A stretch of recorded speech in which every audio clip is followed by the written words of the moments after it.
नमस्ते दोस्तों, कैसे हैं आप लोग। मैं Babita Garg, tarot card reader, numerologist, astrologer also.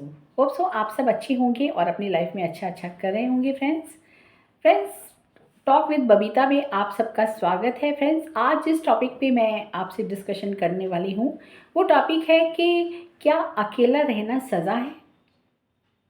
Friends, generally तो हमको यही लगता है, आपको भी लगता होगा और लोगों को भी लगता है कि अकेला रहना सज़ा है या नहीं। आप इस बारे में क्या सोचते हैं? अपनी राय आप मुझे कमेंट्स में लिख सकते हैं फ्रेंड्स। ठीक है, तो चलिए हम शुरू करते हैं डिस्कशन। फ्रेंड्स देखिए, लाइफ में अकेला रहना एक सज़ा है या नहीं, ये तय करता है कि आप उस अकेलेपन को कैसे लेते हैं, है ना। फ्रेंड्स, जब आप अकेले होते हैं तो हमारे पास काफ़ी पॉजिटिव चीज़ें होती हैं और काफ़ी नेगेटिव चीज़ें भी होती हैं, है ना। जब हम लोगों के साथ होते हैं, भीड़ में होते हैं, काफ़ी लोगों के बीच में होते हैं, तो हम कहीं ना कहीं वो चीज़ें नहीं कर पाते जो हम कहीं ना कहीं अकेले में करते हैं। मेरा मतलब है कि जैसे आप अगर सबके साथ होते हैं तो आप कुछ अच्छी पॉजिटिव सोच नहीं सोच सकते, आप अपने भगवान से नहीं जुड़ सकते, आप अपने थॉट्स को कहीं ना कहीं क्रिएट नहीं कर सकते, है ना। आप लोगों में बिजी रह जाते हैं और जो लोग जिस भी तरफ जा रहे हों या जैसी भी बातें कर रहे हों या जिस भी एनवायरनमेंट में आप जिस वक्त हैं लोगों के साथ, आपको उसी में कहीं ना कहीं रहना पड़ता है ना। और जब आप अकेले होते हैं उसकी एक अलग पॉजिटिव वाइब्रेशन होती है। फ्रेंड्स, कभी भी अकेला रहना सज़ा नहीं होता। हमें लगता ज़रूर है कि हम अकेले हैं, हमारे साथ कोई नहीं है, हम बहुत तन्हा हो गए हैं, अकेले हो गए हैं और हम कहीं ना कहीं डिप्रेशन में जाने लगते हैं अगर हमारे पास नेगेटिव वाइब्रेशन है। इस चीज़ को अगर आप पॉजिटिव वे में सोचेंगे तो आपके पास बहुत सारे ऐसी अपॉर्चुनिटीज़ होती हैं जो आप सबके साथ रहते हुए नहीं कर सकते। फ्रेंड्स, अकेले रहते हुए आप काफ़ी कुछ अच्छी चीज़ें सोच सकते हैं, अपनी लाइफ के गोल्स के बारे में सोच सकते हैं, है ना। और फ्रेंड्स, आप अपने भगवान से जुड़ सकते हैं, स्पिरिचुअल गाइडेंस कहीं ना कहीं ले सकते हैं और बहुत ही आप पॉजिटिव वे में चीज़ों को देख सकते हैं। उन गलतियों को सुधार सकते हैं जो आपने अपनी लाइफ में की हैं, या आप ये सोच सकते हैं कि अब मैं ये गलती नहीं करूँगा या करूँगी। फ्रेंड्स, जनरली हमें सोचने का टाइम कब मिलता है? जब हम अकेले होते हैं, शांत होते हैं, जब हमारा दिमाग शांत होता है, जब हम भीड़ भाड़ में होते हैं फ्रेंड्स, तो हम कुछ नहीं सोच पाते, हम कुछ भी नहीं सोच पाते। हम उठते हैं, खाते हैं, पीते हैं, लोगों के साथ हंसी मजाक करते हैं, घूमते हैं, शॉपिंग ये वो करके हम रात को फिर से सो जाते हैं। हम ना तो अपने आप से जुड़ पाते हैं, ना अपने इष्ट से जुड़ पाते हैं, ना हम उन चीज़ों को देख पाते हैं कि आज हमसे कितनी गलतियां हुई हैं, या हमने पास्ट में क्या क्या गलतियां की थी, या फ्यूचर में हमें क्या करना है क्या नहीं करना है। इन सब चीज़ों की जो प्लानिंग होती है ना फ्रेंड्स, वो हम अकेले बैठ के ही बना सकते हैं।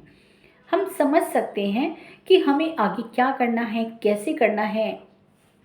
फ्रेंड्स, डिपेंड करता है कि अकेला रहना आपको सज़ा लगता है। पर फ्रेंड्स, मैं ये कहूँगी कि अकेला रहना सज़ा नहीं है, एक बहुत बड़ी अपॉर्चुनिटी है जो कहीं ना कहीं गॉड आपको तब देते हैं जब आप गॉड के बहुत नज़दीक होते हैं, बहुत स्पिरिचुअली गाइडेड होते हैं।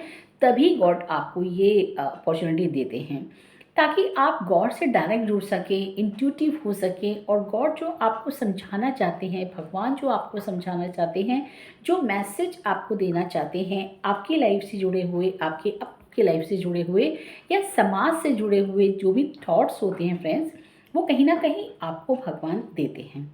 जब आप अकेले होते हैं तब आप अपनी वाइब्रेशन को कहीं ना कहीं भगवान के साथ जोड़ते हैं, क्योंकि जहाँ बहुत सारे लोग होते हैं, बहुत सारे थॉट होते हैं, बहुत सारी एनर्जीज होती हैं, पॉजिटिव होती हैं, नेगेटिव होती हैं, वहाँ आप गॉड से नहीं जुड़ सकते, चाह कर भी नहीं जुड़ सकते फ्रेंड्स, है ना। फ्रेंड्स, जैसे ही मैं एक एग्जांपल देती हूँ आपको, मान लीजिए बहुत कमरे में भीड़ है, बहुत लोग हैं, कुछ पार्टी चल रही है, कुछ भी चल रहा है फंक्शन, और अचानक से आपका कोई कॉल आता है फ़ोन पे, तो आप क्या करते हैं? क्या आप उस भीड़ भाड़ में किसी से बात कर सकते हैं? नहीं कर सकते। आप एक खाली जगह जाते हैं, एक शांत जगह जाते हैं जहाँ भीड़ भाड़ ना हो, शांति हो, और आप इजीली उस फ़ोन पे जिनसे भी आप बात कर रहे हैं कम्युनिकेशन कर सके, बात कर सकें, है ना। जस्ट लाइक डैट, वैसे ही भगवान से जब आपको जुड़ना होता है ना, तब आपको कहीं ना कहीं अकेला रहना बहुत ज़रूरी है। भगवान सबके सामने आपको कुछ नहीं समझा सकते, ना ही कुछ बता सकते हैं, ना ही आपका मन शांत होगा, ना ही उनकी वाइब्रेशन को आप कैच कर सकते हैं, ना ही आप अपने मन की आवाज़ को सुन सकते हैं, ना आप अपने इंट्यूशन को फॉलो कर सकते हैं फ्रेंड्स, है ना।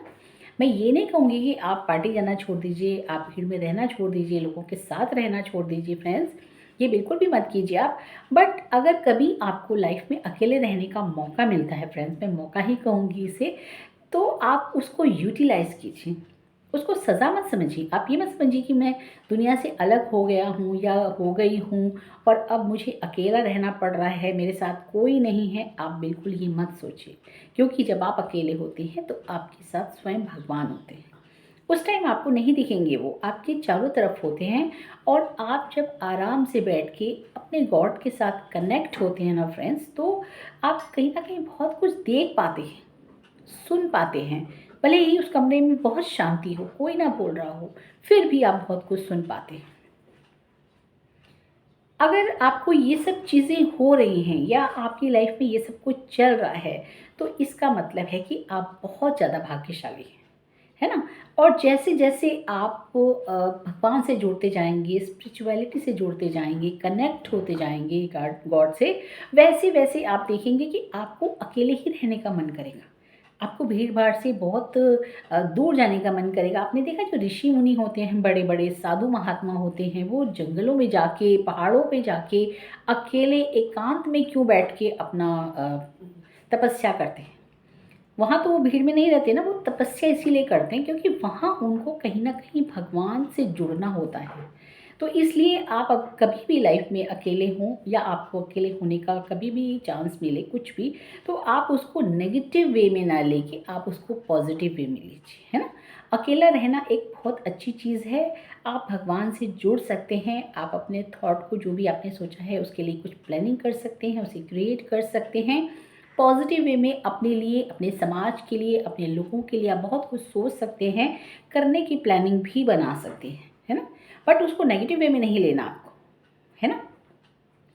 तब जाके आपको ऐसा लगेगा कि अकेला रहना बहुत ही पॉजिटिव है। अगर आप मेरी बात से एग्री हैं, आपको लगता है फ्रेंड्स कि मैं जो कुछ कह रही हूँ वो सही है, या आपको लगता है, तो आप मुझे कमेंट्स में लिख सकते हैं फ्रेंड्स।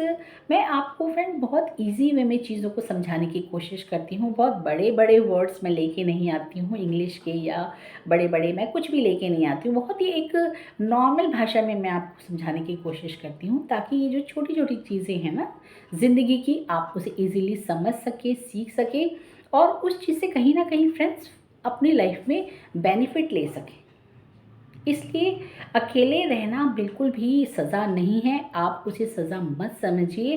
वो भगवान की दी हुई एक नेमत है, भगवान का दिया हुआ एक आशीर्वाद है। और भगवान कहीं ना कहीं आपको अपने आप से जोड़ना चाहते हैं। भगवान नहीं चाहते कि आप अपनी एनर्जी जाके बाहर दूसरों में वेस्ट करें, या आप वो कीमती वक्त जो आप भगवान के साथ जुड़ के कुछ अच्छी चीज़ों को प्राप्त कर सकते हैं, उनको आप वेस्ट करें, है ना। आप चाहें तो जा भी सकते हैं, आप चाहें तो नहीं भी जा सकते। बट कभी इन केस अगर आपको ऐसा मौका मिलता है अकेले रहने का, तो आप उसको यूटिलाइज़ कीजिए, उसे सज़ा मत समझिए फ्रेंड्स, ठीक है। और फ्रेंड्स किस टॉपिक पे हमें डिस्कशन करना चाहिए, ये आप मुझे सजेस्ट कर सकते हैं। आप जो भी टॉपिक मुझे सजेस्ट करेंगे, फ्यूचर में मैं उसके लिए भी वीडियो बनाऊंगी। और मेरा वीडियो आपको कैसा लगता है, मेरी बातें आपको कैसी लगती हैं, ये भी मुझे ज़रूर बताइएगा फ्रेंड्स। इनसे आपने कितना फ़ायदा लिया है, आपकी लाइफ में क्या क्या पॉजिटिविटी आई है, ये भी आप शेयर कर सकते हैं फ्रेंड्स। और मैं मिलूँगी मेरे नेक्स्ट वीडियो में। ओम नमः शिवाय फ्रेंड, नमस्ते फ्रेंड।